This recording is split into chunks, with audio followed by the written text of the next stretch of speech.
Hello everyone and welcome back to the Financial Planner. Today I've broken off to make this video and I'm in jumpers and jeans because I'm studying for a further exam. What I wanted to touch on today is inheritance tax planning. Now it won't be relevant to every single one of you, but I want to be able to quantify to those it is relevant. And increasingly what we're finding is because we've had the conversations with regards to wills, because a number of people have done the My Documents, tried to create a record of their life, that increasingly people are quantifying the value of their estates and are having more open conversations up and down families. I think what we're finding is that there's conversations around redundancies, conversations around childcare and things are getting freer conversations between family members, and there's certainly some sharing of wealth discussions that we're aware of. So with regards to inheritance tax, I want to quantify what is included in the net. So inheritance tax is payable only on second death. So if you're a married couple, there is no death duties between husband and wife if you leave your assets to them.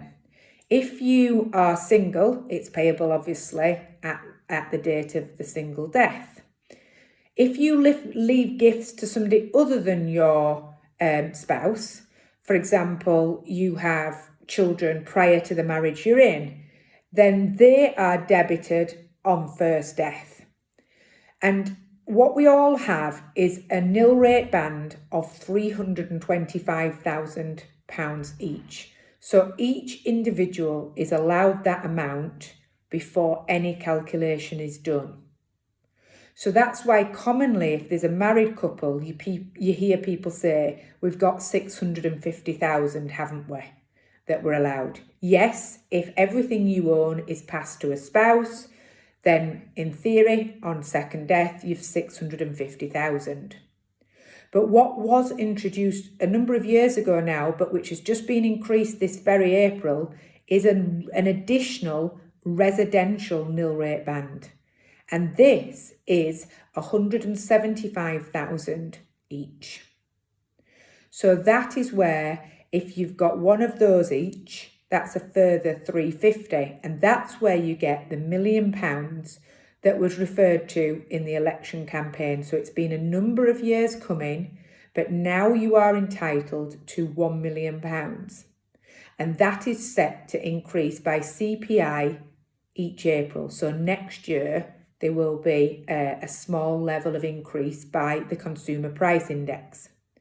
Now, there is some exceptions to this in that if your total estate is in excess of 2 million, then you have a tapered loss of the residential nil rate band. If you do not have bloodline, no children, unfortunately, you can't have the residential nil rate band to pass on to nieces or nephews or people of your choosing. It's only to children, stepchildren or adopted children. So there's often some confusion there. The other thing as well is a lot of people try to include pension in their estate, but it's outside of the £1 million. It follows its own rules. It doesn't need to be quantified and added up into the million. Also, obviously, because you've been given 350,000 if you're a couple towards property, you only get that if your house is worth 350. So if you've got a £300,000 house, it's capped at the value of your house, not giving you that additional allowance to use on something else. The other word that we've found is confusing people is the word chattels. And chattels is them trying to quantify your cars, furniture, jewellery, antiques, and add that into your estate. So we're going to do a number of inheritance tax planning videos now, and what would potentially be useful is for everybody to try and quantify their earthly goods.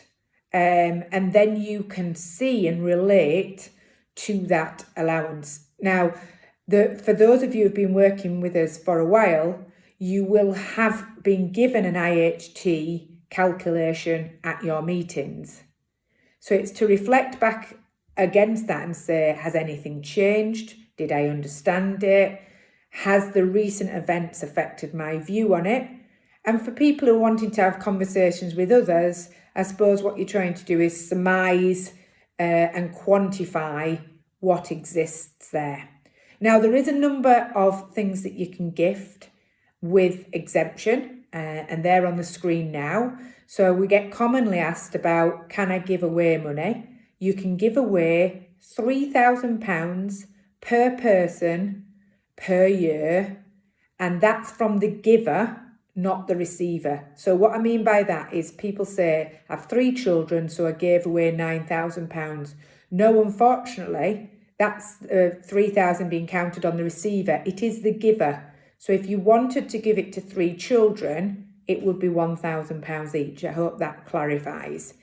But a lot of people often try to worry about gifting rules, and they don't have an estate worth £1 million and get themselves tied up in knots where the knots are not necessary.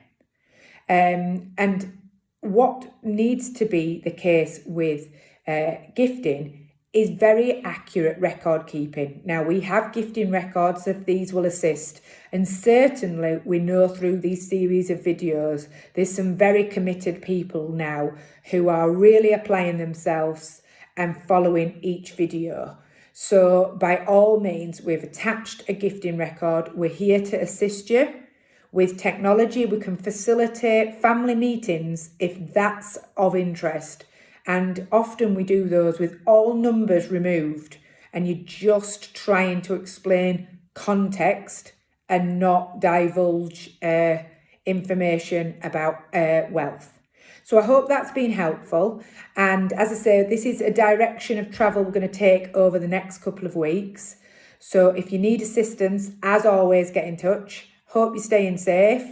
And I hope that we can curtail what looks like a number of localised lockdowns, because I personally am desperately excited to have my haircut on the 17th of July. So can we all behave so I can have my haircut? So best wishes for now. Goodbye.